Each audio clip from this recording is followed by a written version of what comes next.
feel like I want to just like be a bit savage. Get over yourself. What happens behind Instagram? Cannot tell you how much life has been swept under the rugs from me. Like honestly, business just fall into pieces. But there are 100 people that need to feel like life put into them. That's more important. Like insecurity. Stop making it about yourself. Respectfully, let yourself be seen. Let yourself do the thing and stop making it about yourself. That's me. So we had to put ourselves out there. And the very first video he did blew up. It went viral. And he literally screams down the camera, I'm not a content creator. I'm a builder. Everyone related to him. He was out of his comfort zone. Get over yourself and step out your comfort zone. Come on. Welcome back to the Why Dubai podcast, the show where we explore the stories, the hustle, and the heart behind why people choose to build their lives and businesses right here in the UAE. Today, we're continuing our Women in Business series, and this one, she is exactly the energy this series was made for. Our guest is a musical theatre graduate turned West End performer, turned entrepreneur, turned confidence coach, and now a Dubai transplant who packed up her life in the UK and said, why not? Meet Cherelle Jay, also known as CJ. Yeah. Cherelle is the founder of Heels and Feels, an international dance and wellness company that has united over 200 women across 17 plus retreats around the world. But what makes Cherelle's story so compelling isn't just the businesses she's built, it's the women she's transformed along the way. And we couldn't be more grateful to have her on the couch today. Cherelle Jay, welcome to Why Dubai. Welcome to Why Dubai. What a powerhouse. Oh, wow. What an absolute woman in business. Yes, I love being a woman in business. Like, I think yesterday, it was my 8th birthday for my business, my first business. And I was sat there and I just couldn't stop smiling. I was like, I can't believe this is life. You know, like obviously there's the struggles, there's the hardships, there's all of that stuff. But like ultimately when you are doing what you love, you're like, what the hell? Like I'm so gassed that this is what I get to do. I think well, when you do something that you genuinely love, it's not work. Yeah. That's like, the beauty of owning your own business. And sometimes it's bad because I'll be doing that stuff at 2 a.m. and I'm like, girl, go to bed. I love it. I love it. And you can't stop that. Like, you know, we text each other at 2 a.m. like, what do you think of this? Oh my God, I got an idea. No, I think that's the beauty, and you want to work with people like that. Like, actually, it's a bit of an ick for me when people are like, sorry, can you not message me? And I get it. But Out I'm of like, the office. Yeah, I hear it. But like, I'm just like, obsessed with my work. So I just want to work with other people that are obsessed. So here's to being obsessed with life and business, girls. Yes. Yeah. So you are a successful businesswoman from the UK. You've done multiple amazing milestones in the UK. You're very successful. You was enjoying it there, you know.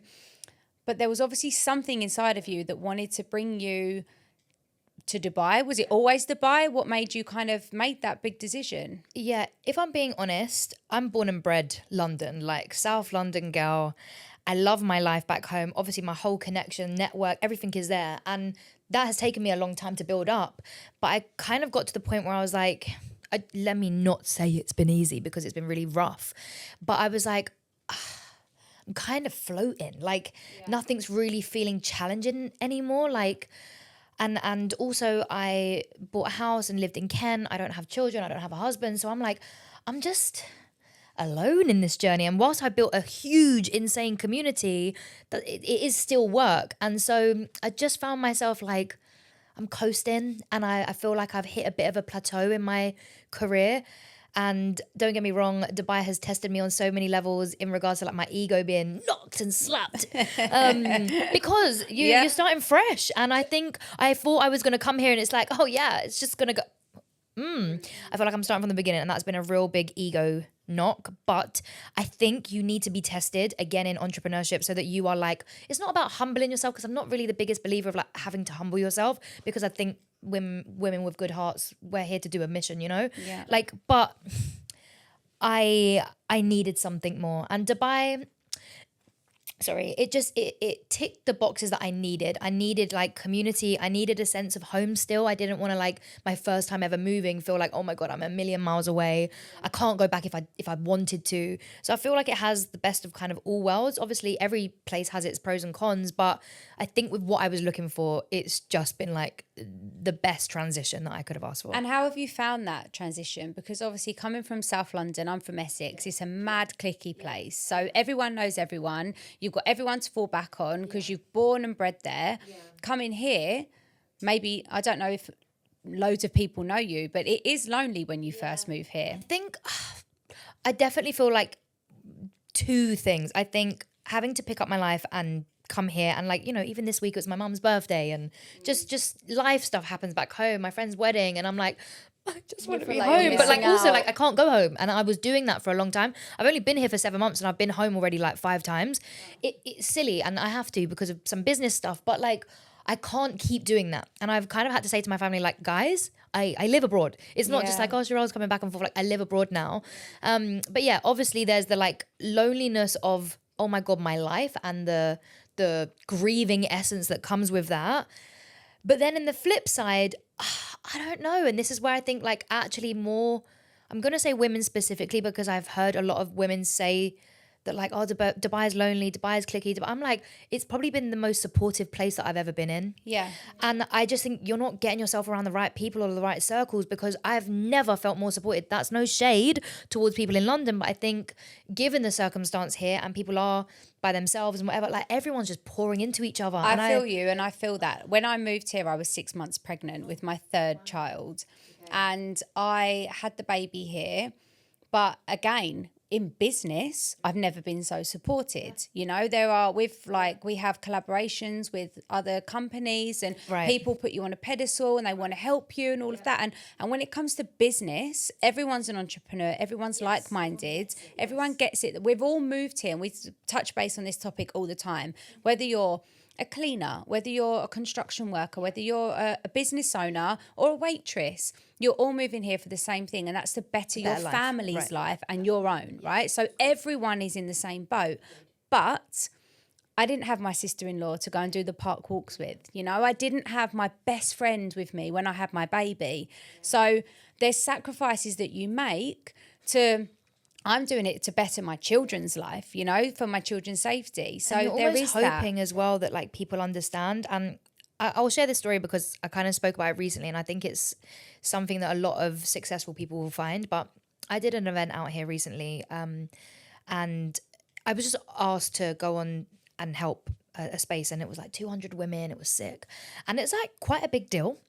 And not one person from back home messaged me. And I think there would have been a time in my life that I would have played victim a little bit and be like, no one's supporting me and everyone's. But do you know what's on the other side is that is people expect that of you now. Because when you do certain things, people are like, well, yeah, duh, of course you would. Of course you'd go to Dubai and smash it. But we are like, it's so hard. No one sees the hard stuff. They just see the glossy, shiny stuff. So I think that's also what we're juggling as well. Like hoping that people understand, but also just being okay that like they might not. And I might be misunderstood in the process, because I think people just think I'm having a jolly on. Like, oh, you moved to Dubai, like, you know, you're cute, in the sun, cute, posting that you're at the beach. Yeah. It's like, oh my God. They don't see you when you're crying because you miss your mum, or you've missed like this Mother's Day for me. I'm in my 3rd year now, and I went home for the previous Mother's Day, but this Mother's Day I couldn't because it was the war. And I had actually planned to go home and surprise my mum.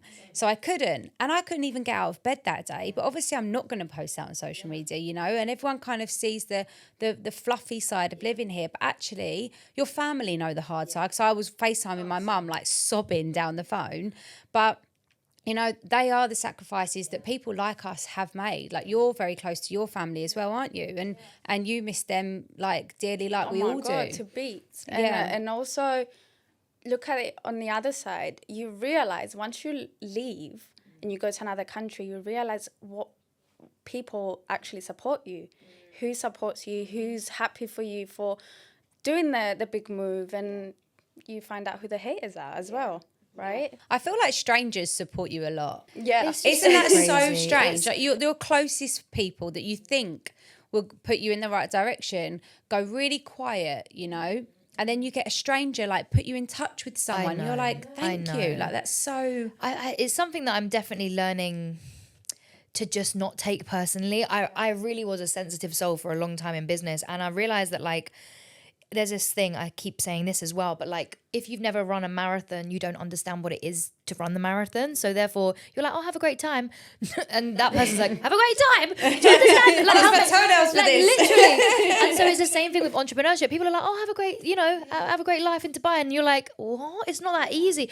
But the point is, like, not everyone is built for this. And I think you just have to understand, like, if I have to understand the lonely stuff, I have to understand, like, the pedestal. I have to understand that people are going, okay, put me on the pedestal then. Yeah. You're not going to understand me, and you're not going to relate, and you're going to think I'm crazy. Okay. Yeah. I just think I'm a little bit over not judging people, but like being pissed with people when I'm like, do you know what? It's not their fault. Like they haven't seen the other side or what it gets to look like. And they might see the glamorous side and be like, oh my God, it's amazing for you. And I'm like, is it? Yeah. Because are you picking yourself up off the floor when you're like, I don't know who's going to get me through this, So what's something about doing business in Dubai that nobody warned you about?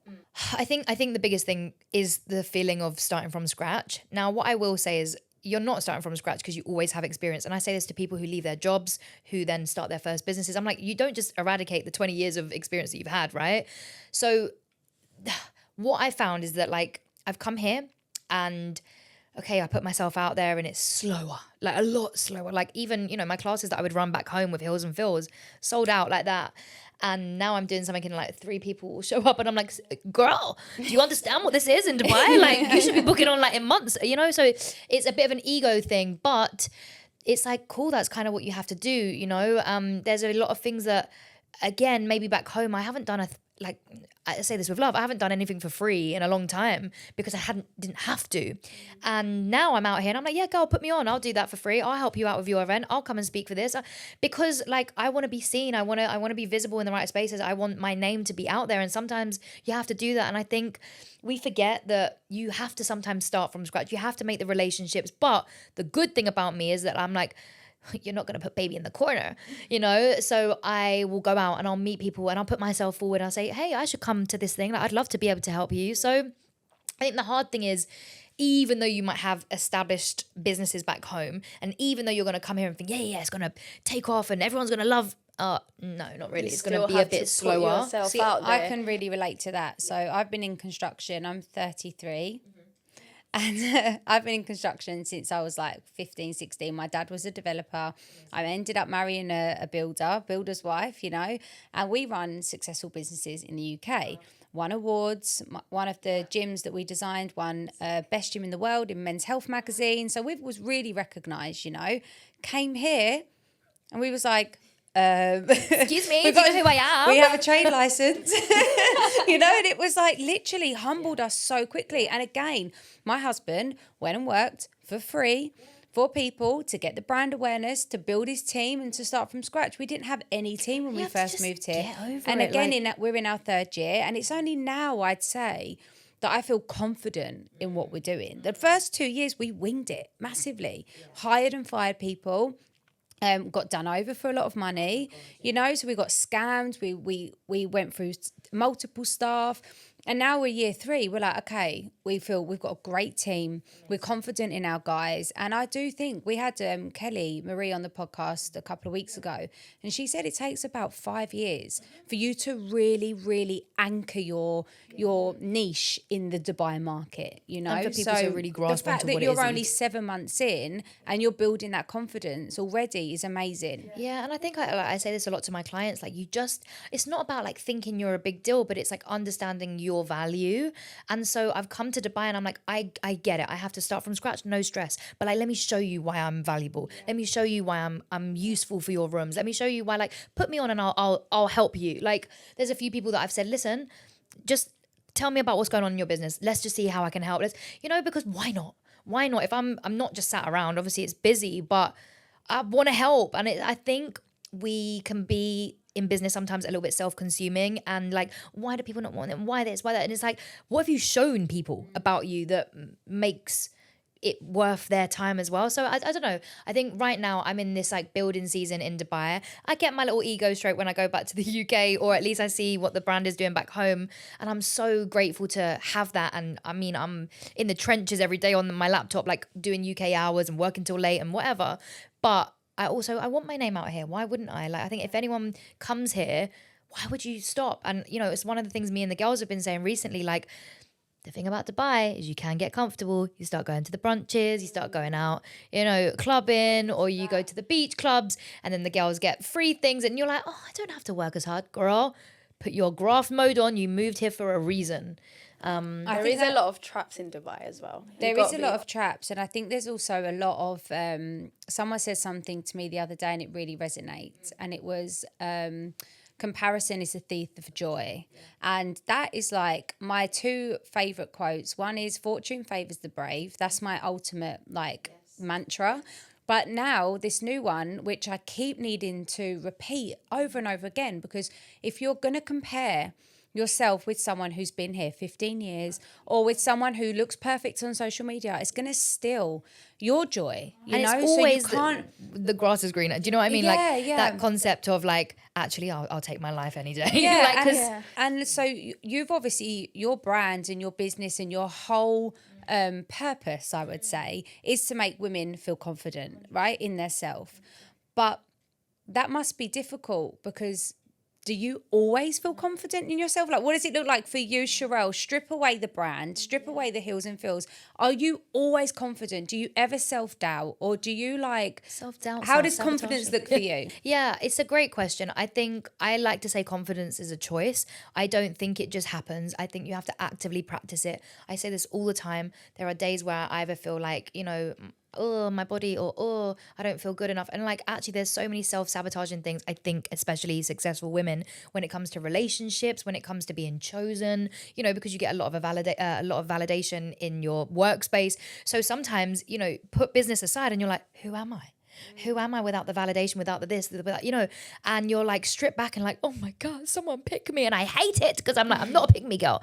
But there is that part of you that's just like sometimes longing for, I don't know, to feel chosen, wanted, needed. So of course I don't feel confident all the time. But then there's another version of me that I'm like, are you okay, Cherelle? Like, you have gone through this, you have faced this in your life, you have had people talk you down, tell you no, say you can't do it.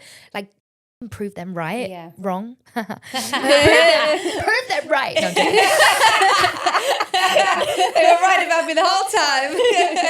I'm gonna move back. No, I'm joking. But like, yeah, I think there is something in like, really, like, what are you doing this for? And someone asked me today, like, random question. She was just like, I get really nervous, and I was like, stop making it about yourself.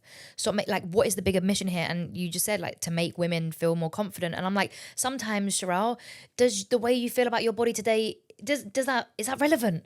Like, or are there 100 people that need to feel like life put into them? That's more important. So like, insecurity, respectfully. Yeah. So I think like the bigger picture always gets me through. I'm in the gym sometimes, my bits around, whatever. I'm like, are you mad? Do you know what I had to deal with today? Like, I'd rather hold that insecurity so it's mine to deal with, rather than like allow other people to have a say in I that, think you one know? of my biggest insecurities is the fact that I compare myself to women that haven't had children. You know, where I've got like, obviously I've carried 3 babies, I've got loose skin, I go to a beach club and there's these girls with like these super duper abs, and I'm fit. Like, I've had 3 kids, you know, I train with I train with my kids. But I look at myself and I'm like, oh God. And then my husband's like, babe, she's 21. You're 33. You've had 3 kids. You've gone through 3 pregnancies, 3 cesareans. Like, stop comparing yourself with girls that are like half your age, like almost, you know, 20. See, I do the opposite. I compare myself with older women who are already successful and done so much of it here. And I'm like, oh, what am I doing wrong? And I'm like, girl, you're still 24. You just came to Dubai. You just, like, Yes, you girl. graduated 2 years ago. Yeah. And it is, again, comparison being the thief of everyone's joy. Like, And it's like, we all wish that we could go back to that time or this point in life, and it's like, stop, just enjoy now. Like, what can you do now? I'm such a like woo.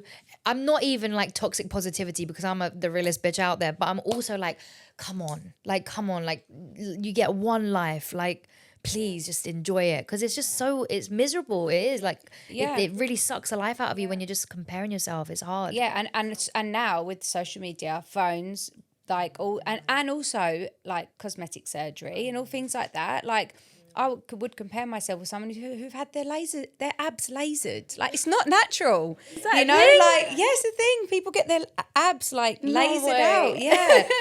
Yeah, it's crazy. So like, again, someone's gone through a lot to get them abs, you know, they've been through surgery. So you just got to stop comparing. But I think the main thing that women need to remember as well, especially being a mum, is that your kids are watching you, you know? So if you're doubting yourself, if you don't want to wear that dress because you might be a little bit overweight or you might not feel comfortable, that's going into your daughter, you know? And that's, for me, been a big eye-opener, is the kids are watching. One of the biggest things that I would say has been like a real like life's purpose reminder is, of course, there's those days where I feel a bit like ugh. And recently when I was doing something on stage, I chose to wear shorts and a crop top. I'm like probably in my more bigger era. I've been traveling, you know, not been able to do as much fitness, whatever. I don't even care. But the point is, that day I could have been like, no, cover up, wear the thing. Do you know how many people came up to me like, it's so good to see myself on stage. It's so good to see a representation of what I've doubted in myself and what I chose to hide. And here you are owning it on stage and just reminding me that I'm so lovable.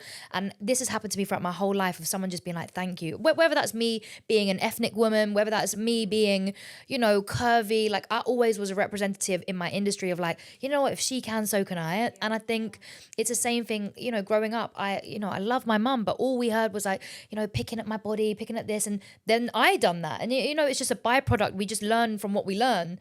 And I think like it's time to like rewrite the story. Why do I say these cheesy sayings all the time? But yeah, like you're rewriting your story, you know, and it's just so powerful, whether it's children. I don't have children, but I know I have a community that look to me and I'm like, no, it's my your duty. women babies. Yeah, I do. I feel like a mom. I do. Yes, when it turned 8, I was like 8 years of.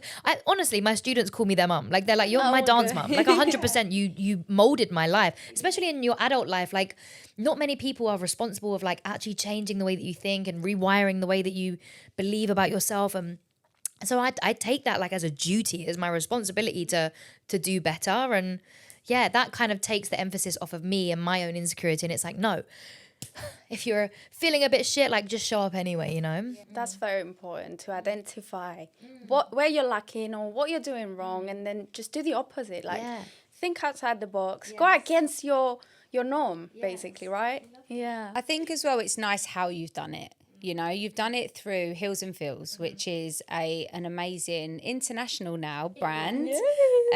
You've made women boost their confidence through dance, through feeling sexy, through putting those heels on.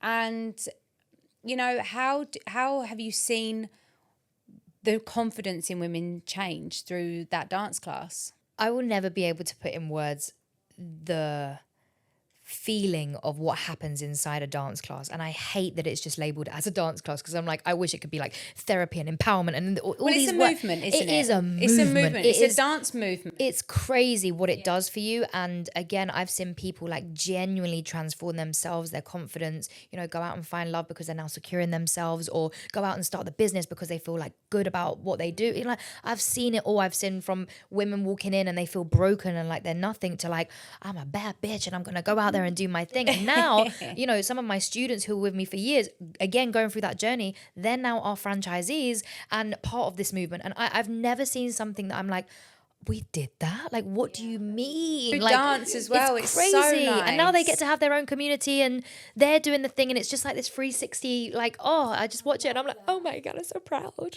That's so my beautiful. baby. I know. And it's their she's a baby mum. now. Yeah. I'm a mum, 100%. Let me not take away from the mums, but like, it feels like that, you know? Yeah. It's so special. Yeah. And what inspired you to do Heels and Feels? You're a West End performer. Yeah. Yeah. So you're a performer. What was your like, okay, I'm going to do this and this, I'm going to make it work? There was a few things. I think, like, as much as I love my industry, there are so many problems inside, not just the dance industry, but the entertainment industry, just all of that in general. And for me, I was like, I want to be part of the change. And one of my friends said to me, you know, I watched you in the way that you would negotiate contracts, the way that you would negotiate your pay. And you just like always stood for something. A natural born businesswoman. And I just... Hustler. Yeah, a hustler, but also like what's fair, what's right.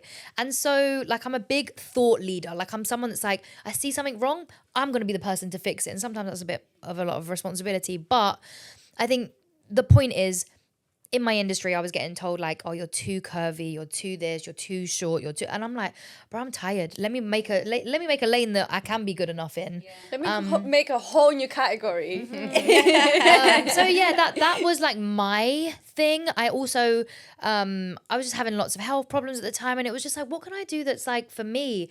But like, again, now that the movement is so much more bigger than me, you know, I don't really see it as like a, what does it do for me? But I think at the time I just needed a room that made me feel welcome, because I didn't really have many spaces that I felt included. So yeah, like I think it is, and that's what makes it a movement, because it's like, this wasn't just for, you know, your own benefit. Yes. But you're doing it for you. You've done it for you to make, like you said, to give yourself a lane. But also what you've noticed is, and what's happened is, you've noticed a lot of women in your situation that are now gravitating to you because you're giving out that energy of, we're all acceptable. We are who we are. And there is no right or wrong way to look, feel, dance, you know, or be. And I think it's amazing. You've built an amazing brand. What does the pinnacle of success look like for you? Like if you close your eyes now, we'll close our eyes. Do you know, I'm going to be really honest, and this is something that I used to, me still with my eyes closed. Something I used to actually say to my therapist, I actually struggle to vision further than where I am, not because I'm not a visionary, but because if I kept or stuck to a vision, I would not be doing what I'm doing now, because I thought I wanted to be a performer, and that was where the line was drawn. I'm going to be the star. And I'm like, how selfish would that have been if I'd continued? And so I say this all the time, and it sounds so like lame, but I'm like, if I could just do what I'm doing now on a big scale, like, you know, we've got 15 franchises. Okay, let's make it 2,000. Like, you know, we've got 60,000. Let's make it 100,000. Like, I'm just like, I love what I do, and I couldn't sit here and say I want it to be any different. And just like, put me on a stage with 10,000 people. Put me on it. Like, I just love what I do. Make it bigger. Like, Lord, just make this vision bigger. It's Allah, we're in Dubai. Allah, make it work for her. Sorry, yes. But yeah, just give me what I've created, and like, let me see it like blow up, because that's like, I don't even want to do anything different. I love what I do. Like, Denise literally asked me this the other day. She was like, right, so where do you see yourself? I'm like, here, doing exactly what I'm doing. Just give me like the bigger stage. Give me the bigger thing. Like, don't let my ego hurt so much. So yeah, like, honestly, I wouldn't change it for the world. I want to still coach women. I want to help women with their businesses and their vision, even though my vision might look, and obviously I want to see Heels and Feels to the world. So yeah, if a woman is watching now and she's like, I want to do what Cherelle did, what's one thing you would tell her that you don't have on your Instagram, on your social media? I feel like I want to just like be a bit savage. Like, get over yourself. Like, get over yourself and go again. Like, one of the like origin stories of Heels and Feels was that a studio owner said to me that I wasn't good enough to teach. God forbid I listened. Do you know what I mean? Yeah. So go again. Like, it doesn't matter. Go again. Move country. Swallow Didn't work pride. out. Go again. Like, swallow your pride and go literally, for it. because what people won't understand is what happens behind Instagram. Like, I cannot tell you how much life has been swept under the rugs from me. Like, honestly, business just fall into pieces, and someone doing me over, and then this thing happened. Like, it happens in every business. But I go again, and I cannot stress enough, it is not just posting another time on Instagram. It's not just like, you know, putting on another. It's relentlessly believing I am deserving of this.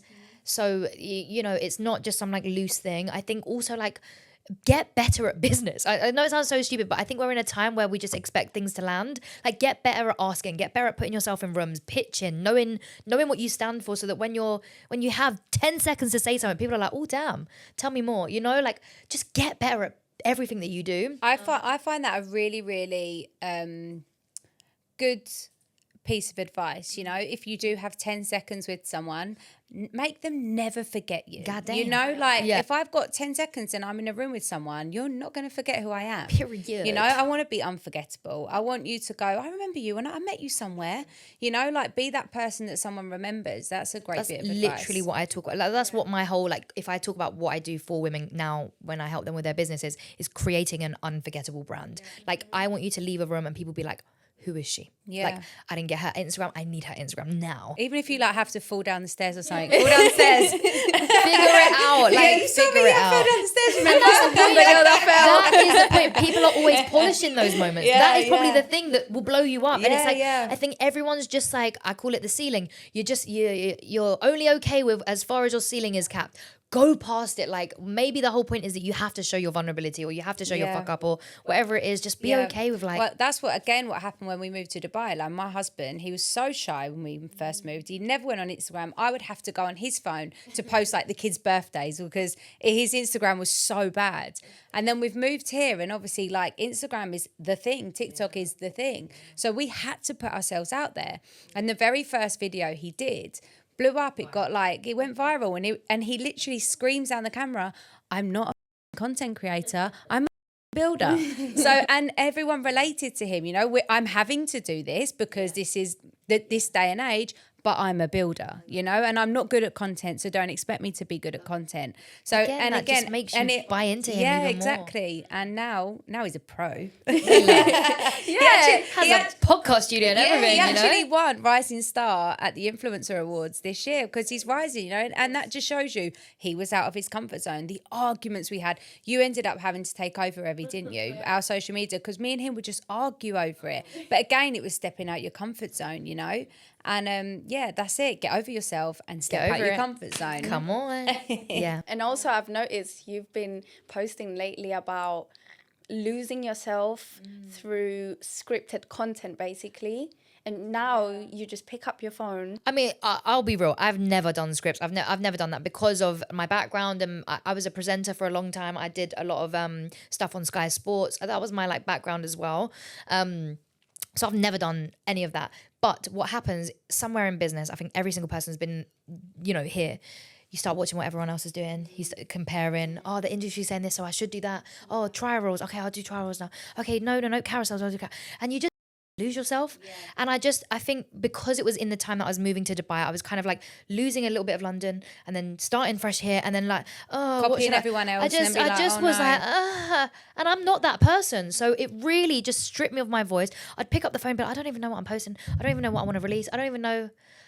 Like you just lose yourself a bit, but it happens in life. Like we're women, we are ever evolving. We learn about ourselves Social constantly. media is ever evolving. Yeah. So you're just having to adapt. And I think if you just rely on, it's like so many multiple things at once. Like you can't just stay stuck. You do have to move. But if you consume at the rate, or not even at the rate, but with the mindset of like, what's everyone else doing? You're just leaving your power to everything else. And, you know, so I think, a big thing for me, I called it my voice. Like I dedicated like a good season of just like, no, Cherelle, what do you stand for? Come back to your truth. Come back. And like, it's putting me in these kind of rooms. It's putting me in spaces. And I'm like, damn right, bitch. I'm fucking voice, bitch. Yeah. But you know what? It's working because literally I was scrolling. Everything was the same. I was watching like carousels and then standard reels and the hooks and everyone's doing the same thing. And then Cherelle voice. I don't know if that's the most appropriate thing for Dubai, and I'm really like, Cherelle, just be careful. But no, like it's all with love, and I've really had to remind myself of that here. I'm like, I know culture is different, but like my intention is so pure, my heart is so big. I've really, I'm just a South London girl. Please, I was going to say you can take just the girl out of South London. Do you know what I mean? But you can't take the South London out the girl. Sorry. No, I love your content. I think it's great. I think you're doing amazing, and you're such a baby here in Dubai. And you're smashing it. You're doing bits. You know, your brand is popping up everywhere. You know, just by Evie introduced me to Denise, and then Khadija, I was like, oh my God, that's Hills and Fields. So like it's getting around, you know. So it's doing it. You're doing it. Well done. I appreciate you guys for having me. Yeah, thank you so much for coming on. And if you could just straight down the camera, one piece of wisdom, one word of wisdom for any woman who's self-doubting themselves or needs that boost of confidence from Cherelle CJ, please inspire one woman watching. It's bigger than you. Like literally, I cannot tell you what you are doing. There's a bigger purpose. There's a whole bunch of people out there that need your work, that need what it is that you do. Stop making it about yourself, respectfully. Like what you have is going to change the world if you let it. But if you keep putting yourself, a wall in front of yourself, you're just going to keep hitting, a wall. Let yourself be seen. Let yourself do the thing and stop making it about yourself. That's me today. Yeah. Over and out. Thank you, Cherelle. Thank you.